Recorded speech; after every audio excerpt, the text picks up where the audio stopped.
দৈনন্দিন জীবনে সুগার ধরা পড়া বা সুগার চেক করা এখন ভীষণ ইম্পর্টেন্ট হয়ে পড়েছে। তার কারণ আমরা খুব ছোট বয়স থেকে এখন প্রচুর পেশেন্ট পাচ্ছি যাদের কিন্তু 30 বছর, 35 বছর বা ইভেন 25 থেকে 30 বছরের মধ্যেও আমরা সুগার ধরতে পারছি।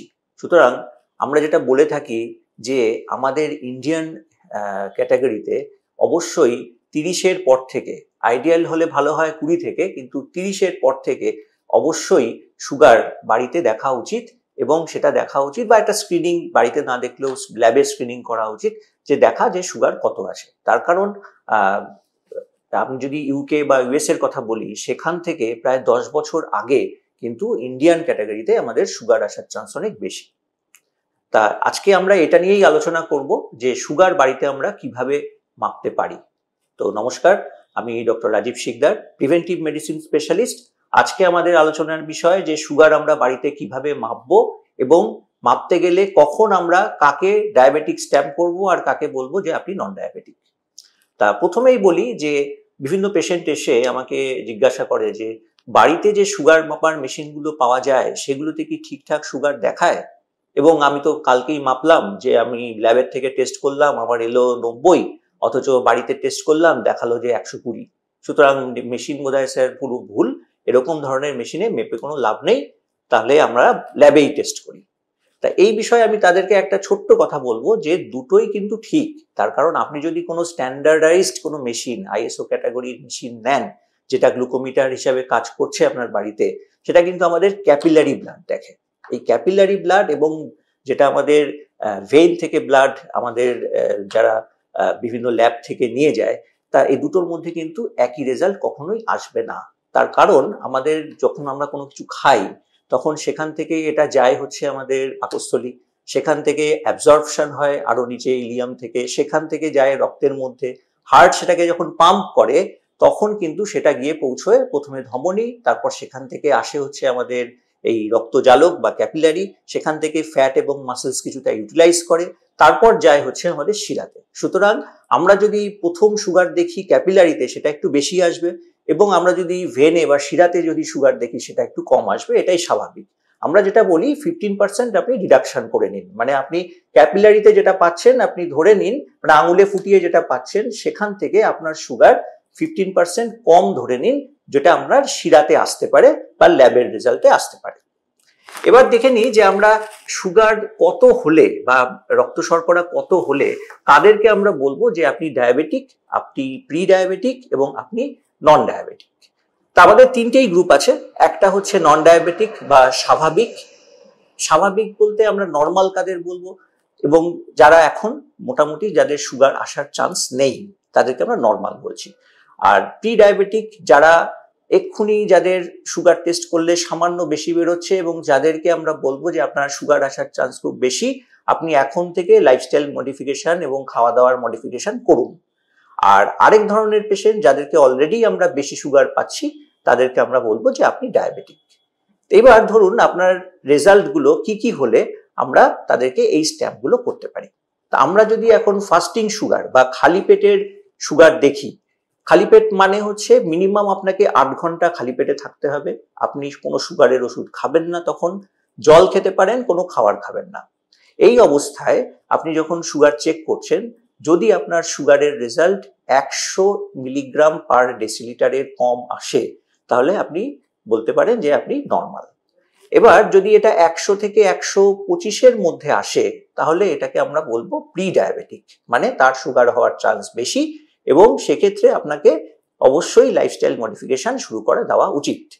এবং যদি খালি পেটের এই রেজাল্টটা 126 মিলিগ্রাম পার ডেসিলিটারের বেশি আসে তখন আমরা এটাকে বলবো যে আপনি কিন্তু ডায়াবেটিক গ্রুপের মধ্যে পড়েছেন, আপনাকে কিন্তু এবার ডাক্তার দেখাতে হবে এবং ডাক্তারের কাছে আপনাকে অবশ্যই যাওয়া উচিত।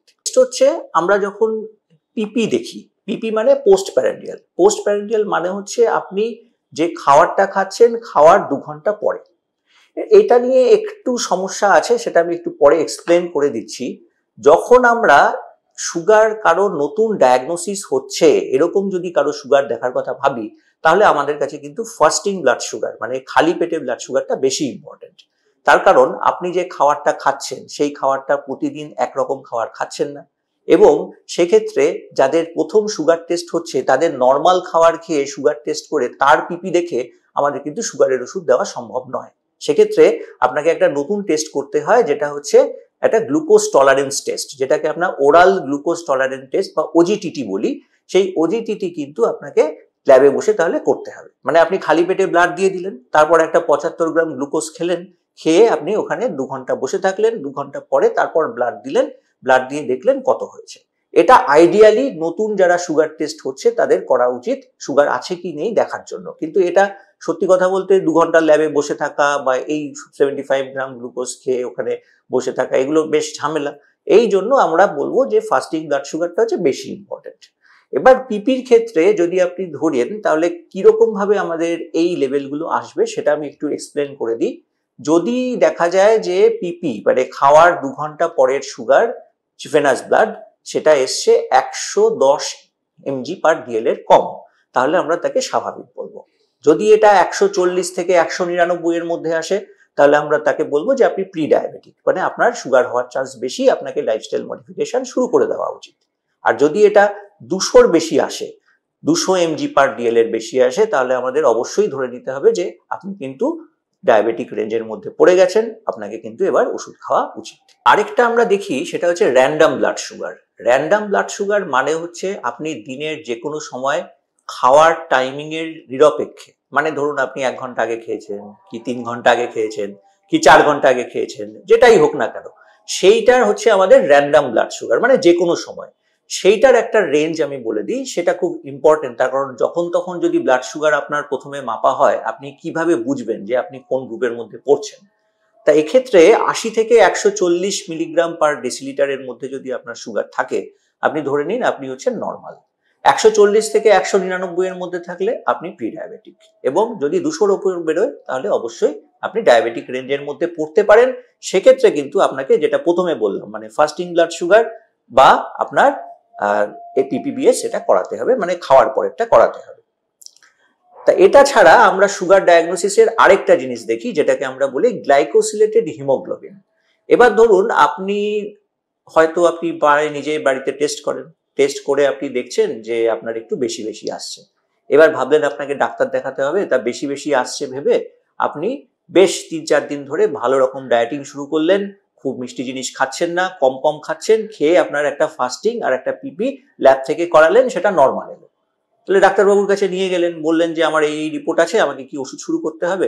ডাক্তারবাবু কিন্তু কনফিউজড, তার কারণ আপনি যে রিপোর্টটা নিয়ে গেছেন রিপোর্ট নর্মাল, অথচ আপনি বলছেন আপনার এর আগে বেশি এসেছিল, তাহলে আমরা ডিসিশন নিতে পারবো না। সেক্ষেত্রে আমাদের এমন একটা টেস্ট থাকা উচিত হাতে, যেখানে এই যে ফলস পজিশনগুলো তৈরি হয় সেগুলোকে আমরা রিকভার করতে পারি। তার মধ্যে একটা হচ্ছে আমাদের এই গ্লাইকোসিলেটেড হিমোগ্লোবিন HbA1c। এই HbA1cটা হচ্ছে আপনি গত 3 মাস ধরে আপনার সুগারের অ্যাভারেজ কতটা আছে সেইটার উপর ডিপেন্ড করে। তা আমরা মোটামুটি দেখেছি যদি 5.67 থেকে 6.4 এর মধ্যে আমাদের HbA1c থাকে, আমরা ধরে নিতে পারি যে আপনি নর্মাল, মানে 3 মাস ধরে আপনার সুগারের অ্যাভারেজ ভালো আছে, গ্লাইকোসিলেটেড হিমোগ্লোবিন ঠিক আছে, সুতরাং আপনি নন ডায়াবেটিক, স্বাভাবিক। 6.4 এর থেকে বেশি যদি হয় তাহলে কিন্তু আমাদের ধরতেই হবে যে আপনি কিন্তু ডায়াবেটিক রেঞ্জের মধ্যে পড়ছেন। সেক্ষেত্রে আপনাকে ডাক্তার দেখাতে হবে এবং বারবার এই HbA1c 3 মাস অন্তর অন্তর করতে হবে। লাইফস্টাইল মডিফিকেশন লাগতে পারে, ওষুধও লাগতে পারে। তা মোটামুটি এইভাবে আমরা যদি আমাদের ব্লাড অ্যাটলিস্ট বছরে একবার দেখি, সেটা গ্লুকোমিটারে হোক বা ব্লাড কোনো ল্যাবে গিয়ে হোক বা HbA1c দেখি, আমার মনে হয় তাহলে আপনারা কিন্তু সুগারের থেকে দূরে থাকতে পারবেন এবং প্রপার টাইমে সুগারটা ধরতে পারবেন। সুস্থ থাকবেন, ভালো থাকবেন, নমস্কার।